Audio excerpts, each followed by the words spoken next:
Hello everyone, आप सभी का आपके अपने चैनल यूपी एग्जाम पॉइंट में स्वागत है। आशा करते हैं आप लोग ठीक होंगे और आपकी पढ़ाई जो है अच्छी चल रही होगी। मैं आज लेके आ गया हूँ केमिस्ट्री का एक और नया टॉपिक जो है तड़कता भड़कता, जिसका नाम है साबुनी या साबुन बनाने की विधि। जो है हम लोग जो है बहुत ज़्यादा घरों में साबुन का यूज करते हैं, तो हम लोग उसको जानेंगे कैसे साबुन बनाते हैं। ये जो है कक्षा 10 के दृष्टिकोण से बहुत ज़्यादा इंपॉर्टेंट है, बहुत ज़्यादा बार पूछे जाने वाला है। अगर आप लोग जो है अभी तक भी सो रहे हो तो आप जो है आप जागो और हमारी टीम के साथ जुड़िए।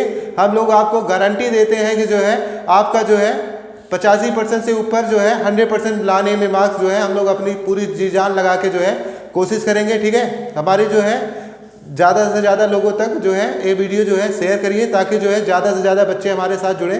चलिए वीडियो को ना देर करते हुए हम लोग बढ़ते हैं अपने टॉपिक की ओर, जिसको कहते हैं साबुन कैसे बनाते हैं। ठीक है ना, साबुन होता क्या है? साबुन जो है उच्च अणुभार वाले या कहा जाए उच्च अणुभार वाले या लंबी श्रृंखला वाले कार्बोक्सिलिक अम्ल के सोडियम या पोटेशियम लवण को हम लोग क्या कहते हैं? साबुन कहते हैं। ठीक है ना, किसको साबुन कहते हैं? उच्च अणुभार वाले या लंबी श्रृंखला वाले कार्बोक्सिलिक अम्ल के सोडियम या पोटेशियम लवण को हम लोग क्या कहते हैं? साबुन कहते हैं। चलिए देखते हैं।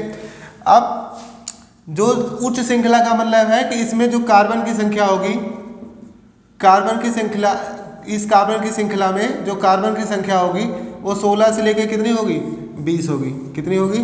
16 से लेके 20 होगी। अब कहा जाए कार्बोक्सिलिक अम्ल, कार्बोक्सिलिक अम्ल का फार्मूला तो हम लोगों ने पढ़ा है ना, ये आपका, ठीक है, एक इसका फार्मूला है कार्बोक्सिलिक एसिड का है। तो इसमें जो है लंबी श्रृंखला कार्बन की है, तो कार्बन की लंबी श्रृंखला का मतलब ऐसे आप कार्बन की श्रृंखला जोड़ते चले जाओ भाई।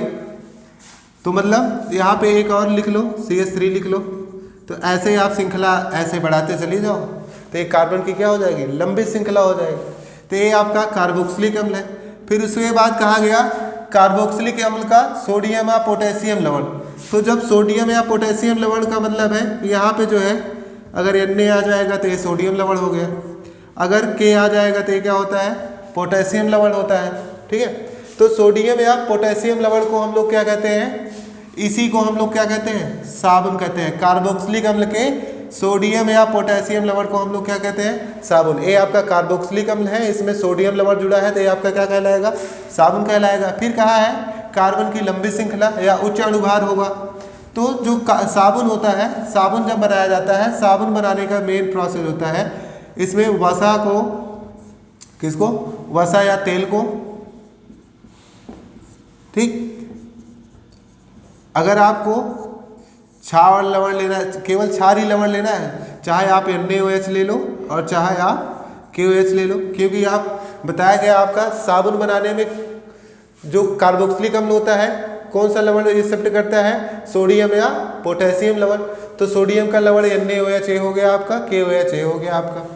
तो जब आप तेल को या वसा को NaOH या KOH के साथ आप रिएक्ट कराओगे तो आपका क्या बनेगा? साबुन बनता है। क्या बनता है? साबुन बनता है। या कहा जाए साबुन कहते तो है, लेकिन ये आपका पोटेशियम लवण होता है। ठीक है, कौन सा लवण होता है? इसको हम लोग क्या कहते हैं? साबुन कहते हैं। अब ये R क्या है? यहाँ पे R तो आप लोग जानते ही हो क्या होता है। R है आपका CH3 CnH2n+1 COO Na। यहाँ पे K भी हो सकता है। ये आपका है सोडियम या पोटेशियम लवण। जो यहाँ पे N की वैल्यू है, N की वैल्यू कितनी होगी? आपको बताया ना 16 से लेके 20 तक में N की वैल्यू होगी। तो जो है आपका क्या बनेगा? वसा या तेल को जब आप NaOH या सोडियम लवण, सोडियम के लवण या पोटेशियम के लवण के साथ आप रिएक्ट कराओगे, हीट करोगे, तो आपका क्या बनेगा? साबुन बनेगा। साथ में क्या बनेगा? ग्लिसरॉल बनेगा। क्या बनेगा? ग्लिसरॉल बनेगा। ठीक है, ये आपका जो है ग्लिसरॉल बनता है। तो ये आपका था साबुन। तो साबुन आप कैसे बना सकते हो? तेल में जो है NaOH मिला दोगे और KOH मिलाओगे, या तो आप NaOH मिलाओ या KOH मिलाओ, फिर उसके बाद हीट करोगे तो आपका क्या बनेगा? कार्बोक्सिलिक अम्ल का सोडियम लवण बनेगा या तो पोटेशियम लवण बनेगा, तो जिसको हम लोग क्या कहते हैं? साबुन कहते हैं। और साबुन का जो अणुभार होता है कितना होता है? 16 से लेके 20 के बीच में रखा जाता है। कार्बन की संख्या अणुभार में 16 होगी या तो जो है 16 से लेके 20 तक के बीच में आप जो है रख सकते हो। तो ये आपका क्या बनेगा, अगला ग्लिसरॉल बनेगा। ठीक है, चलिए हम लोग जो है इसका पूरा उदाहरण ही बना लेते हैं। ठीक, जो आपका साबुन होता है, साबुन में दो तरीके का सिरा पाया जाता है, या कहा जाए साबुन जो है दो भागों में टूटता है, या कहा जाए ध्रुवीय होता है। ठीक है ना, ध्रुवीय का मतलब होता है जो जल में टूट जाता है, घुलकर जल में जो है आयनीकृत हो जाता है, वो आपका क्या कहलाता है, ध्रुवीय कहलाता है। ठीक है ना, पोलर कंपाउंड होगा या ध्रुवीय यौगिक होगा। आपका जो साबुन होता है वो ध्रुवीय यौगिक होता है, और जो ध्रुवीय यौगिक होता है वो आयन में टूट जाता है। ठीक है, तो आयन में जब टूट जाता है तो आयन में टूटने के बाद उसमें दो तरीके का सिरा बनता है। या साबुन जो है ध्रुवीय है, तो ध्रुवीय जो है ध्रुवीय यौगिक जो होता है, या साबुन जो है दो पार्टों में टूट जाता है, एक होता है जल रागी सिरा और एक होता है जल विरागी सिरा होता है। अब जल रागी सिरा क्या होता है, ठीक है, साबुन के अणु का एक सिरा पानी में जो घुलनशील होता है वो आपका क्या कहलाता है, जल रागी सिरा कहलाता है। और एक सिरा जो होता है आपका क्या होता है, घुल नहीं पाता या जो घुलनशील नहीं होता, वो आपका क्या होता है, वो आपका जल विरागी सिरा कहलाता है। ठीक है, तो हम लोग यहाँ पे उदाहरण के माध्यम से समझ लेते हैं क्या इसका पूरा प्रोसेस होता है। तो देखिए, ए आपका हो गया CH3 COO C17 H35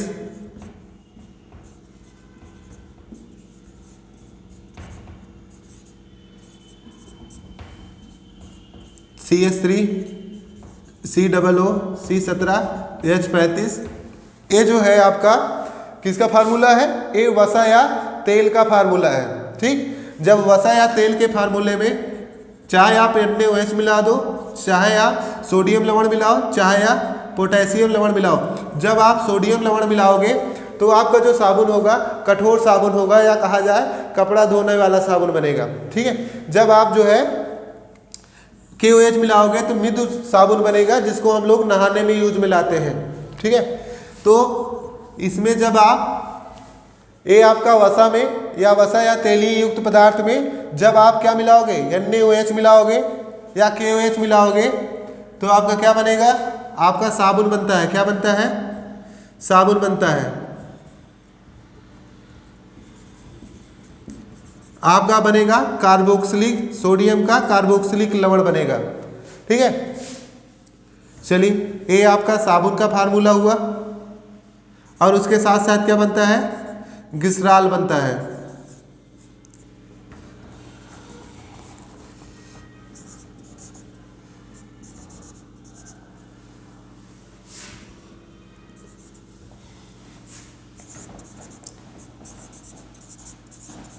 ये आपका जो है ये साबुन का फार्मूला है। खोल दे फिर खिड़की और की। ठीक है, चलिए देख लीजिए, ये जो है आपका वसा का फार्मूला होता है। वसा जो है उच्च अणुभार वाला कार्बनिक यौगिक है।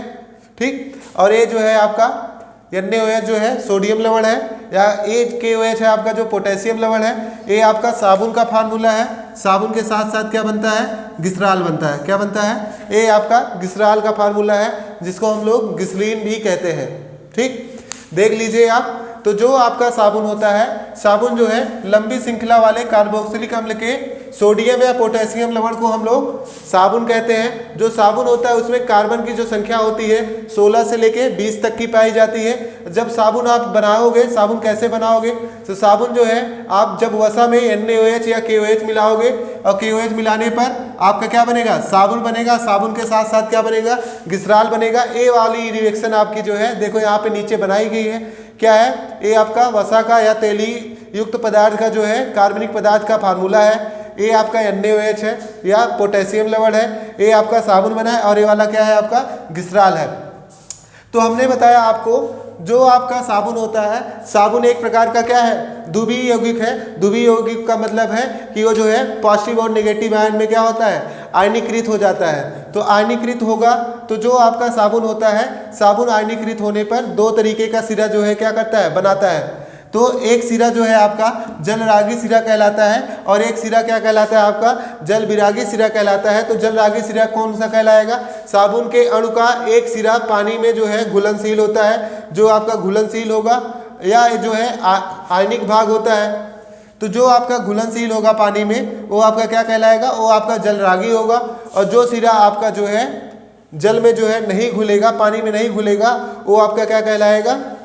जल विरागी सिरा कहलाएगा। और जो जल विरागी सिरा होता है वो कार्बन की श्रृंखला का क्या होता है? बना होता है। ठीक है, चलिए हम लोग अब बढ़ते हैं साबुन की सफाई की ओर।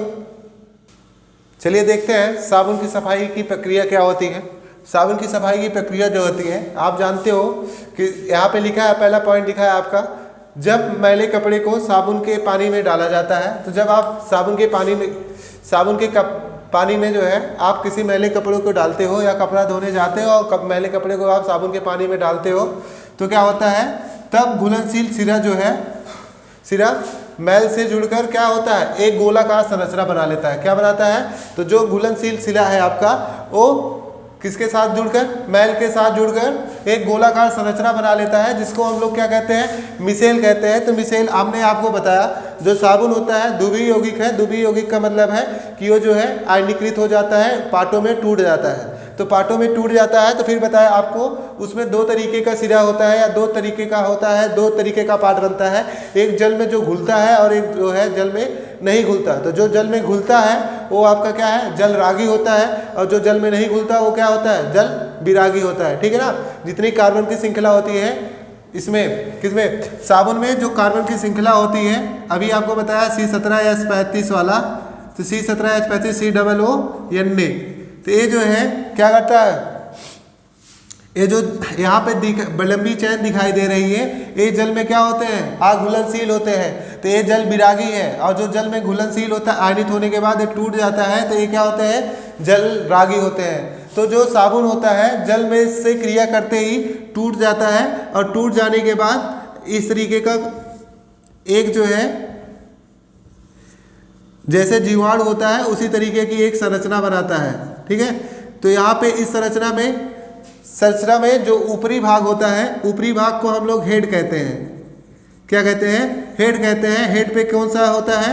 Na पॉजिटिव होता है। ठीक है, कौन सा होता है? Na positive. और बाकी बचा भाग कहाँ होता है? नीचे की ओर होता है, जो जल में घुलता नहीं है। चलिए देखते हैं। ये आपका क्या हो गया? हेड हो गया। और नीचे वाला क्या कहलाता है? टेल कहलाता है। क्या कहलाता है? टेल कहलाता है। मतलब इसका मतलब हो गया सिरा और पूंछ। तो जब साबुन जो है जल में घुलता है तो क्या बनाता है? एक सिरा बनाता है और पूंछ बनाता है, हेड और टेल बनाता है। और जो हेड और टेल होता है एक गोलेकार संरचना, जहाँ पे गंदगी होती है, मान लो यहाँ पे गंदगी है तो ये गंदगी जो है आपकी एक गोलाकार नुमा ऐसे इस तरीके से ये जो पूंछ होती है, पूंछ जाके मैल की ओर चिपक जाती है। ठीक है,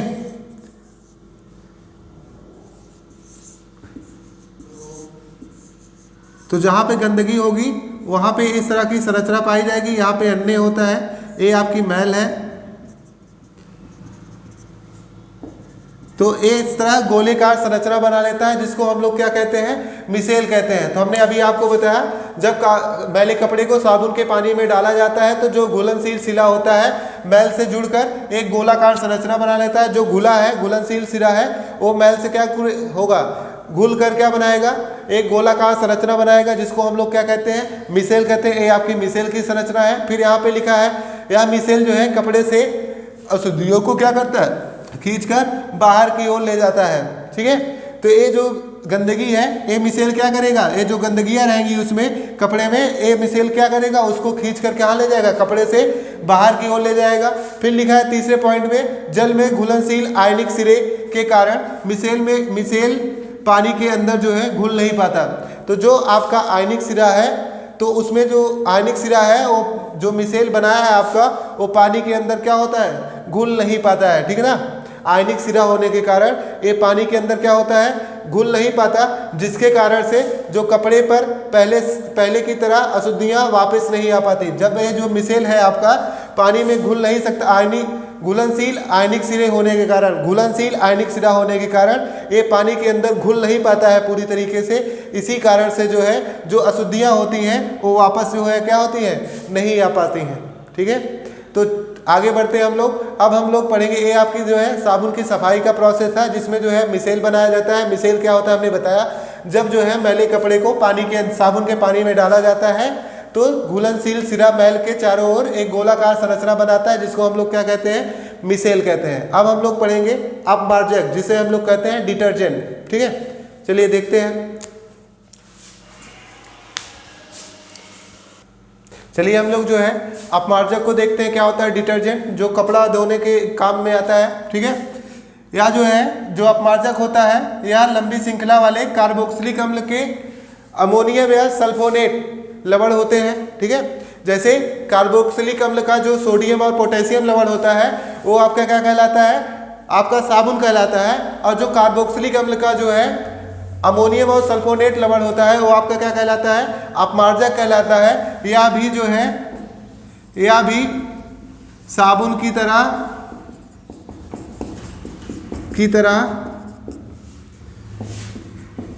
सफाई के काम आता है, सफाई का काम करता है। ठीक ना, सफाई का काम करता है। अगर दोनों ही सफाई का काम करते हैं तो अपमार्जक यूज में क्यों लाया जाता है, ये देख लो।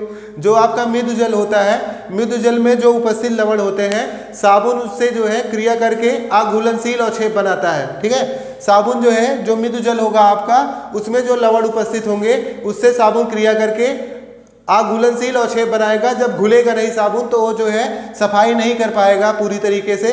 तो इसीलिए जो है अपमार्जक जो होता है वो जो है मृदु जल में जो उपस्थित लवण होते हैं उनसे क्रिया ही नहीं करता। इसीलिए जो है अपमार्जक जो है क्या करता है, अपमार्जक भी जो है साबुन की तरह सफाई के काम में यूज में लाया जाता है। ठीक है, आशा करते हैं जो है आपको ये वीडियो जो है या कहा जाए ये टॉपिक जो है साबुन और अपमार्जक समझ में आ चुका होगा। ठीक है, मिलते हैं अगली और नए वीडियो में। अब हम लोग सॉल्व करेंगे क्योंकि आपका ज़्यादा से ज़्यादा टॉपिक जो है कवर हो चुका है। ठीक है, तो मिलते हैं अगली वीडियो में, तब तक के लिए जय हिंद जय भारत।